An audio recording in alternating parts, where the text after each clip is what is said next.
Well, this is it. We've reached the final week of our time together. We've covered a lot of ground this semester. We began our journey all those weeks ago with an introduction to media convergence. And we started to familiarize ourselves with the technological and cultural paradigm shifts that created the many-to-many media landscape we're stepping into as aspiring digital media practitioners. And it quickly became apparent that this changing landscape requires we take a whole new approach to our media presence. So, in an entrepreneurial spirit, we took a look at how to tap into our core values and produce a body of work against a backdrop of clear, consistent, constant branding. After all, people don't buy what you do, they buy why you do it. Once you know who you are as a brand, you need to know who you're trying to reach.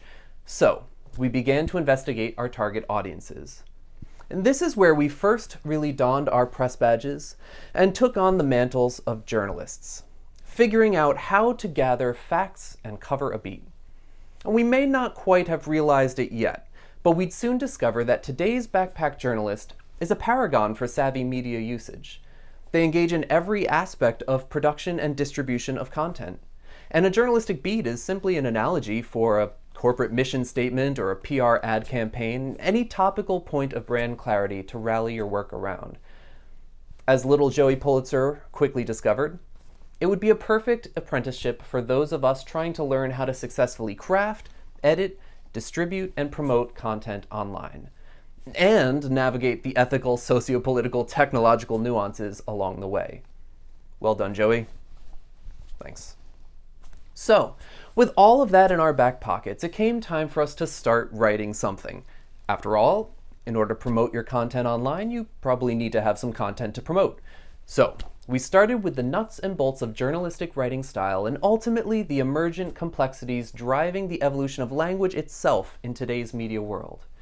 So with an eye fixed on clarity and perhaps a thumb in the pages of our AP style book, we started applying some conventional structural frameworks to our articles. We scaled some inverted pyramids and crafted some grand narratives and followed our leads to the most click-worthy headlines we could muster.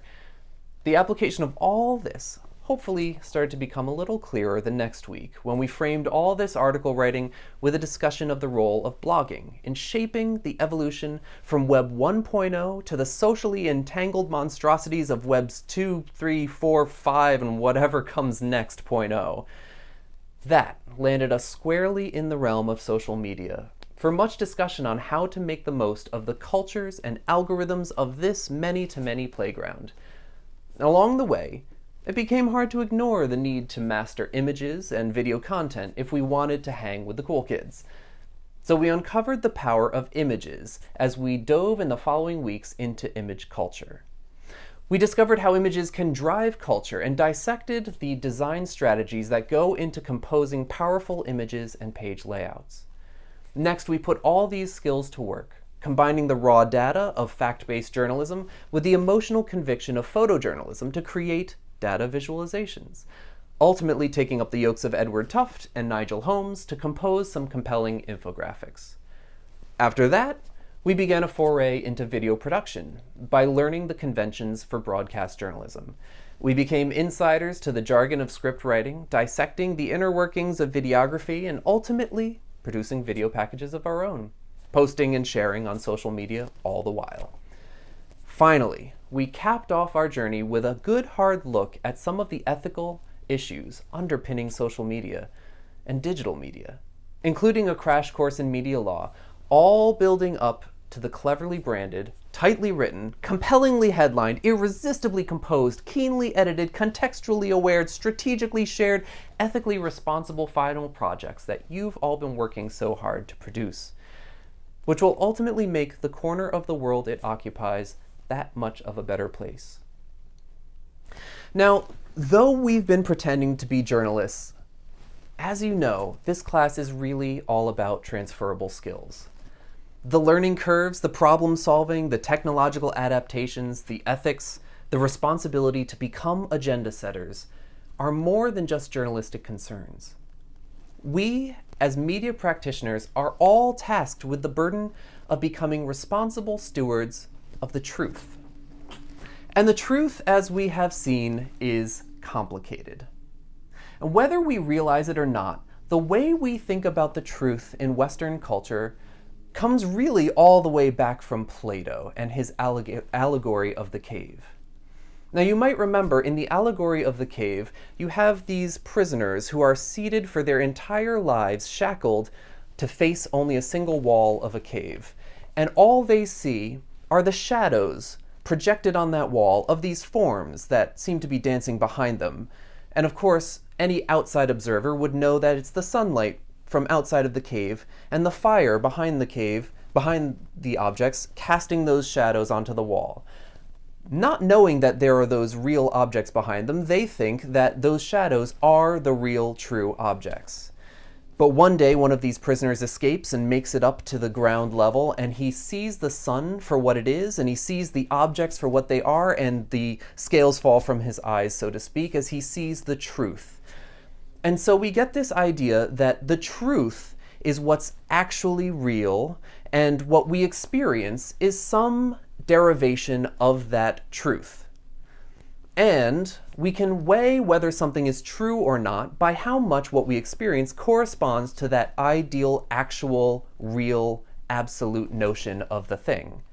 So for these prisoners, the shadows they saw were true only in so much as they corresponded in some way to the actual Platonic forms, the actual things behind them casting these shadows. Put simply, in today's terms, we know that this is a cup because it corresponds to our ideal notions of what a cup should be. It's got a handle, it can hold liquids, it looks and feels and acts like a cup. Now, this is all well and good with cups because it's useful to us. We can, figure out that if this is a cup because of what it corresponds to in our minds as being a cup, we can know that this roll of tape, for example, is not a cup because it does not adhere to the same correspondent truth. This is what we call the correspondence model of truth, and it's how we do most of our understanding in the Western world. We can tell what something is by how much it corresponds to this ideal notion we have. And at some point we recognize that there's a cutoff point in which it no longer corresponds, and we can slough it off and get rid of it, and we don't have to try and consider how this is a cup, because it's clearly not. It doesn't correspond. This is all well and good with cups. But what happens when we're talking about something less concrete than a cup?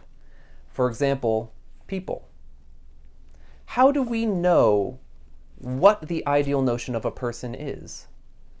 And more importantly, how do we know when something no longer corresponds and at what point we are giving ourselves permission to slough it off and get rid of it? This line of thinking is exactly what leads to the atrocities of genocide, racism, and otherness. Martin Heidegger, a philosopher we mentioned earlier this semester, spent the bulk of his career reimagining how we think about truth. Heidegger proposes a new model. Instead of the correspondence model, he proposes a relational model, which says we know this is a cup not because of how closely it corresponds to some ideal Platonic notion of a cup, but by its uses, its associations, its history, its context, its connotations, its relationships. This model recognizes that everyone has a unique worldview, and that truth resides at the intersections of those worldviews. After all, Galileo showed us that we only truly saw the universe once we realized that it looks different to someone else.